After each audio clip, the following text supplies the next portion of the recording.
Hello everyone.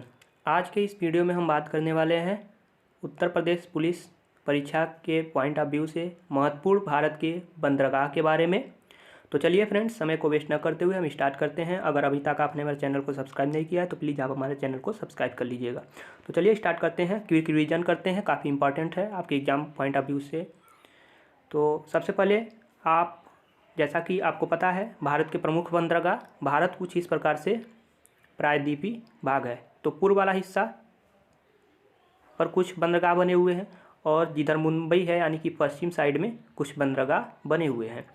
वर्तमान में अगर बात करें बड़े बंदरगाह की वर्तमान में संख्या कितना है, बड़े बंदरगाह की कहीं पूछ ले तो आप बता दीजिएगा 13। ओके, आप इसे याद रखेंगे, बाकी छोटा बहुत कम पूछता है। तो सबसे पहले हम बात कर लेते हैं जो आपका प्रायद्वीप है पूर्वी तट पर, ऐसे ओके, पूर्वी तट पर कौन से बंदरगाह महत्वपूर्ण हैं उनके बारे में, और उसके बाद से हम पश्चिमी तट पर भी बात कर लेते हैं। तो सबसे पहले आप यहाँ देख सकते हैं पूर्वी तट के बारे में हम बात करेंगे। पूर्वी तट पर स्थित जो बंदरगाह हैं उसके बारे में हम बात करेंगे। तो सबसे पहले आप यहाँ पर देख सकते हैं पारादीप, काफ़ी इंपॉर्टेंट बंदरगाह है पारादीप, जो कि उड़ीसा में पड़ता है। ओके, पारादीप उड़ीसा में। उसके बाद से हम बात करते हैं तूतीकोरिन। ओके, तूतीकोरिन में है, तो तूती जो है त से तमिलनाडु। ओके, और एन्नोर जो है ये भी तमिलनाडु। तो आप इन दोनों को काफ़ी बढ़िया से याद कर लीजिएगा। तूतीकोरिन और एन्नोर कहाँ पर है? तमिलनाडु में स्थित है। उसके बाद से विशाखापट्टनम, जो विशाखापट्टनम है, तो आपको पता है विशाखापट्टनम सिटी के नाम से ही है। तो विशाखापट्टनम कहाँ पड़ता है? आपका आंध्र प्रदेश में पड़ता है। तो आंध्र प्रदेश में विशाखापट्टनम है। और साथ ही साथ ये भी आप याद रखेंगे कि सबसे गहरा बंदरगाह कौन सा है भारत का, तो वो भी विशाखापट्टनम है। ओके, वो भी आपका विशाखापट्टनम है। फ्रेंड्स, आपको लास्ट में वीडियो के PDF मिल जाएंगे, आप इसकी टेंशन ना लें ताकि आप रिवीजन कर लें। ओके, तो नेक्स्ट है आपका चेन्नई। चेन्नई ये भी नाम से क्लियर है। चेन्नई कहाँ पड़ता है? तमिलनाडु में। तो चेन्नई जो है कि बंदरगाह तमिलनाडु में है।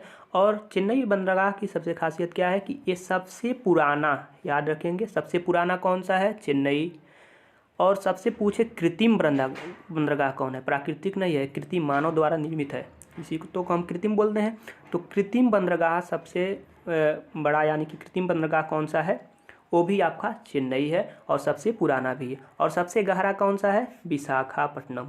ओके, तो ये पूर्वी जो है कि कुछ बंदरगाह हो गए।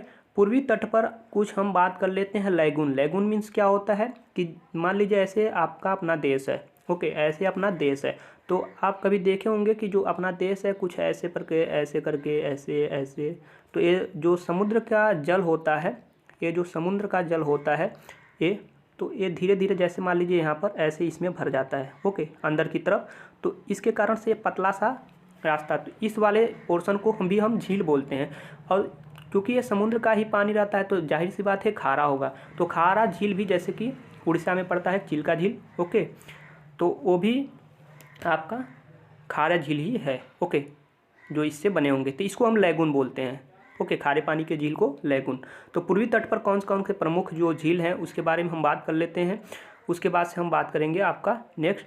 तो हम सबसे पहले बात कर लेते हैं पुलिकट चेन्नई। जैसा कि आप जानते हैं चेन्नई में कौन से है? पुलिकट है। चिल्का झील सबसे खारे पानी का झील, यानी कि खारे पानी का झील कौन सा है? लैगून झील। ओके, चिल्का झील है। लैगून खारे पानी का झील क्या है? चिल्का, उड़ीसा में पड़ता है। ओके, उड़ीसा के पूरी में।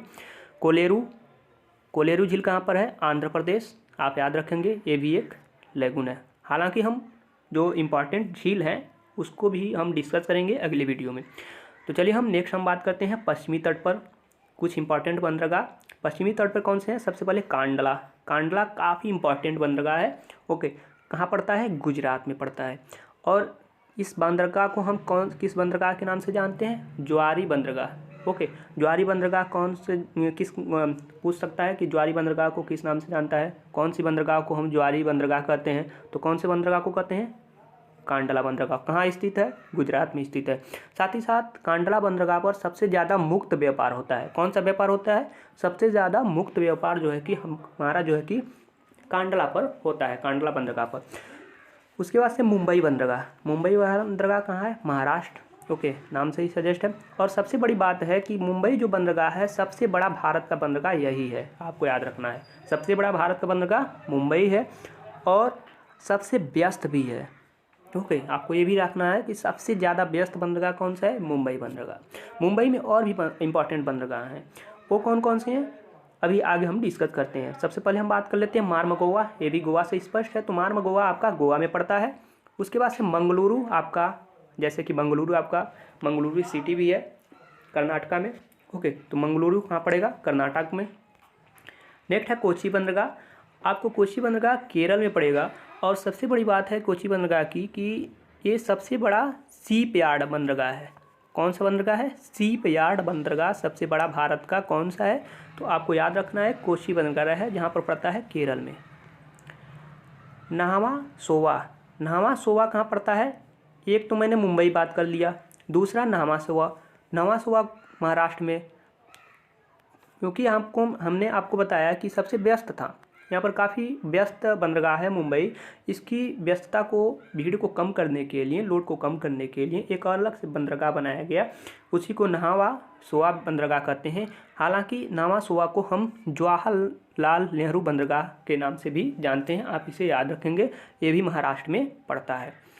अब नेक्स्ट हम बात कर लेते हैं काफ़ी इम्पॉर्टेंट, क्योंकि हाल में मालदीव और लक्षद्वीप की बात चल रही है। तो लक्षद्वीप एक केंद्र शासित प्रदेश भारत की है और जो कि अरब सागर में है, और दूसरा एक तरफ आपका केंद्र शासित प्रदेश कौन सा है, अंडमान निकोबार, ये भी काफ़ी चर्चा में रहता है।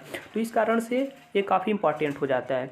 तो केंद्र शासित प्रदेश में सबसे बड़ा बंदरगाह कौन सा है, तो केंद्र शासित प्रदेश के हिसाब से सबसे बड़ा बंदरगाह पोर्ट ब्लेयर बंदरगाह है, और वो पड़ता है आपका दक्षिणी अंडमान में, आप याद रखेंगे। क्योंकि अंडमान आपका कुछ इस प्रकार से इंडिया है, कुछ इस प्रकार से ऐसे आपका अंडमान निकोबार द्वीप समूह है। तो सबसे उत्तर वाला जो द्वीप है उत्तरी द्वीप बोलते हैं, और सबसे दक्षिण में जो द्वीप है उसी को दक्षिणी अंडमान के नाम से जानते हैं। तो यहीं पर जो है कि आपका पोर्ट ब्लेयर बंदरगाह अवस्थित है। ओके, केंद्र शासित प्रदेश का सबसे बड़ा। ओके, नेक्स्ट है सबसे नवीनतम, सबसे नया बंदरगाह कौन सा है, वधावन मुंबई। एक और बंदरगाह है बधावन जो कि मुंबई में है, सबसे नवा है। ओके, आप याद रखेंगे, महाराष्ट्र में, सॉरी महाराष्ट्र बोल सकते हैं प्रदेश। ओके, सबसे बड़ा कृत्रिम बंदरगाह, जो कृत्रिम यानी कि मानो हमें पूरी तट पर स्थित है, हमने बताया था आपको, चेन्नई बंदरगाह सबसे बड़ा जो है कि सबसे कृत्रिम बंदरगाह है। ओके, और सबसे बड़ा पूछा है तो प्राकृतिक या सबसे भारत का सबसे बड़ा मुंबई। ओके, उसके बाद से तो सबसे पुराना आपका पोर्ट आपका प्राचीन भारत में लोथल। ओके, लेकिन आधुनिक भारत की बात करें तो चेन्नई, जैसा कि हमने बताया आपको स्टार्टिंग में ही, आप यहाँ पर देख सकते हैं सबसे पुराना आपका चेन्नई है। ओके, अगर ऐसे दे तो चेन्नई, और अगर उस तरह से लोथल या सिंधु घाटी सभ्यता का कोई भी शहर आपको देता है तो लोथल आपको मार देना है, ठीक। ओके, जो कि गुजरात में पड़ता है। साथ ही साथ एक बंदरगाह यहाँ पर हमने आपको भूल गया था, कोलकाता जो बंदरगाह है वो पश्चिमी बंगाल में पड़ता है, और सबसे इम्पॉर्टेंट इसकी बात यह है कि ये हुगली नदी के तट पर पड़ता है, आप इसे याद रखेंगे। यहाँ से क्वेश्चन बन सकता है कि कोलकाता बंदरगाह जो है कि किस नदी के तट पर है, तो यानी कि हुगली नदी के। तो इस प्रकार से जो है कि भारत के प्रमुख बंदरगाह के बारे में हमने डिस्कस किया। अब अगला वीडियो जो होगा आपका होगा प्रमुख झील, भारत के जो प्रमुख झील हैं, और ट्रिक के माध्यम से काफ़ी इम्पॉर्टेंट जो है कि जो भी हैं भारत के प्रमुख झील, उसके बारे में हम सबसे बड़ा, सबसे खारे पानी का झील जो भी होगा हम डिस्कस करेंगे। तो मिलते हैं नेक्स्ट वीडियो में, तब तक के लिए थैंक यू वेरी मच।